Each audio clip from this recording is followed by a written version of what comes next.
আমরা খুব সকালে ভোরে ঘুম থেকে উঠে বেরিয়ে পড়েছি একটি বাইক নিয়ে।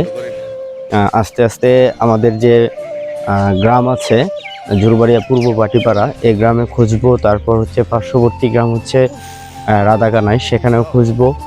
তারপর হচ্ছে আরও কিছু গ্রাম আছে, সেগুলো খুঁজে খুঁজে দেখবো আসলে খেজুরের রস পাওয়া যায় কিনা।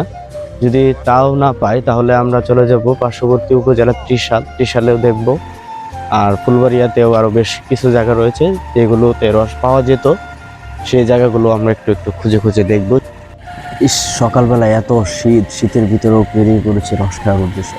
আসলে খেজুরের রস খাওয়ার এক অন্যরকম অনুভূতি, যেটা আমি লাস্ট বেশ কয়েক বছর আগে খেয়েছিলাম। আর এখন তো আসলে এলাকায় ওরকম খেজুরের রস পাওয়া যায় না, আগে যেমনটা পাওয়া যেত। গাছিরা সকাল সকালই খেজুরের রস সংগ্রহ করতো, দেখতাম। কিন্তু এখন হর হামেশা অনেক খোঁজাখুঁজির পরও আর খুঁজে পাচ্ছি না। কিন্তু আগে এক সময় এই খেজুরের রস অনেক বেশি পাওয়া যেত প্রত্যেকটি গ্রামে, প্রত্যেকটি অঞ্চলে, প্রত্যেকটি জায়গায়। কিন্তু আমরা ইতিমধ্যে রাধাকানাই, আন্দারিয়াপাড়া, তারপরে জুরবাড়িয়া, আরও কিছু কিছু গ্রাম রয়েছে, সেগুলো খোঁজাখুঁজি করে আসলাম, কিন্তু সেখানে রস পাইনি। এবার আমরা উদ্দেশ্য হচ্ছে যাব ত্রিশাল উপজেলায় যাব। সেখানে যা দেখি এই ভোর সকালে মানে শীতের আবহাওয়াটা গায়ে লাগাইয়া যদি পাই কিনা একটু দেখি। এখন আমরা গাড়ি নিয়ে আবার ত্রিশালের দিকে যাচ্ছি, দেখি সেখানে পাওয়া যায় কিনা। আসলে এখানে তো পাইলামই না, দেখি এখন ত্রিশাল পাওয়া যায় কিনা। এখানে যে পরিবেশ, শীতের আবহাওয়া সত্যিই মনকে মুগ্ধ করে। অন্যদিকে আবার কিছুটা বিচলিত হয়েছে, কারণ আমাদের উদ্দেশ্য ছিল খেজুরের রস খাওয়া, কিন্তু খেজুরের রস তো পাইলাম না। ব্যর্থ হয়ে ফিরে গেলাম ত্রিশালের পথে, দেখি সেখানে পাওয়া যায় কিনা। সুপ্রিয় দর্শক, আমরা এখন আছি ত্রিশাল উপজেলায়। আসলে শীতের কুয়াশার কারণে ওরকমভাবে দেখানো যাচ্ছে না। এখন আছি ত্রিশাল উপজেলায় এখানে কিছু গাছ আছে, রাস্তায় আসার পথে দেখে আসলাম যেগুলো কিছু গাছ রয়েছে যেগুলো মানে গাছিরা গাছ কেটে রাখছে, কিন্তু এখনো রস নামায়নি। তারপরও আরও কিছু অঞ্চল আছে, সেগুলো তো আমরা দেখব। সামনে একটি অঞ্চল আছে, সেখানে সবচেয়ে বেশি খেজুরের রস পাওয়া যেত। ত্রিশালের এই উত্তর সাইডের অংশে সবচেয়ে বেশি রস পাওয়া যেত এই জায়গাটিতে। এটাতে আমরা একটু একটু খুঁজে খুঁজে দেখি এখানে রস আছে কিনা। এখানে স্থানীয় কয়েকজনের সাথে পরামর্শ করলাম, কথা বললাম, তাদের সাথে যোগাযোগ করলাম। তারাও বললো যে আসলে এখন তো রস পাওয়া যায় না তেমন, তারপরেও কয়েকজন দিয়েছে, তাদের পরামর্শে এখানে আসা, দেখি এখানে পাওয়া যায় কিনা। মানুষ আসলে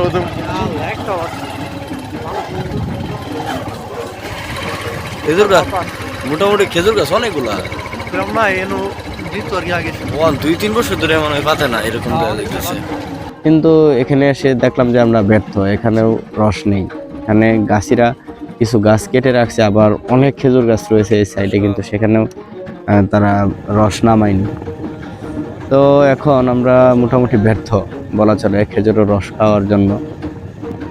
তো দর্শক, আমরা ত্রিশালও এসে ব্যর্থ হলাম। এখানেও খেজুরের রস সংগ্রহ করতে পারলাম না, খেতেও পারলাম না, নিতেও পারলাম না। এখন আমরা চলে যাব ফুলবাড়িয়া উপজেলার উদ্দেশ্যে। সেখানে মহিষের দুধ, সকাল সকাল মহিষের দুধ, কাঁচা দুধ, সেটা খাওয়ার উদ্দেশ্যে বের হয়ে পড়বো। এখানে পরামর্শ দিল হাদিসুর রহমান। সে বলল যে ওইখানে নাকি রাধাকানাই ইউনিয়নে যে মহিষের দুধ খুব ভালো পাওয়া যায়, সেখানে আমরা যাব। সেখানে মহিষের দুধ খাবো সকাল সকাল, সেটা অনেকটা উপকারী স্বাস্থ্যের জন্য। তো এই ফাঁকে আমরা রাস্তায় চলার পথে আমরা কয়েকটা ছবি কালেকশন করে নিলাম। আমরা এখন যাচ্ছি রাধাকানাই, টুক্কির পাড় একটা এলাকার নাম আছে, সেখানে একটা মহিষের পাল আছে। সেই মহিষের পালে আমরা দুধ খাওয়ার জন্য যাব, গরম গরম দুধ। সেটা আশা করি যে ভালো লাগবে। যেহেতু রস খেতেই পারলাম না, ব্যর্থ হইলাম, তারপরেও দেখি একটা কিছু করে যাই।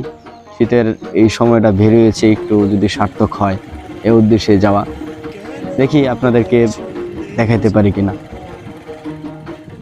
অবশেষে রাধাকানাই ইউনিয়নে পৌঁছালাম। এখানে আমরা সামনে দেখতে পাচ্ছি যে মহিষের পাল রয়েছে। মহিষের পালের কিন্তু কোনো লোক নেই। আমরা এখানে মোটামুটি অনেকটা সময় অপেক্ষা করলাম। অনেকটা সময় অপেক্ষা করার পর আমরা লোককে খুঁজে পাইলাম। তাকে বললাম যে মহিষের দুধ খাওয়া যাবে কিনা। তিনি বলল যে আসলে ওইভাবে তো করা হয় না, দেওয়া যায় না। তারপরেও উনি আমাদেরকে মহিষের দুধ খাওয়ার আশ্বাস দিলেন। আমরা অপেক্ষা করতেছি এদিকে গোয়ালে ছেলে সে মহিষের থেকে দুধ সংগ্রহ করছে, আমরা অপেক্ষা করছি। আর পাশাপাশি আমরা এই মহিষগুলোকে দেখছিলাম, একটু একটু দুষ্টামি করছিলাম। সত্যি সৃষ্টির সেরা জীবের মধ্যে আমরা হচ্ছে মানুষ, আর অন্যান্য সৃষ্টির জীবগুলো অনেকটা সুন্দর। কোথা দিবি? কোথা দিস না বাবা? আয়, এটা কোথা আমার এটা? এটা তো দেখতেই ভয়ঙ্কর দেখা যায়।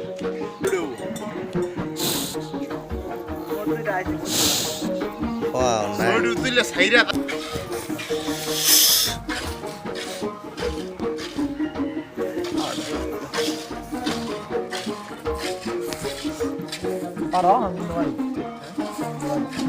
আমি পারি, আমিও। অবশেষে আমরা মহিষের দুধ সংগ্রহ করলাম, এখন আমরা খাওয়ার পালা। একে একে প্রথম হাদিসুর রহমান খাবে, তারপর লিসান, তারপর আমি। সেই স্বাদটা কেমন হয় সেটাই জানাবো।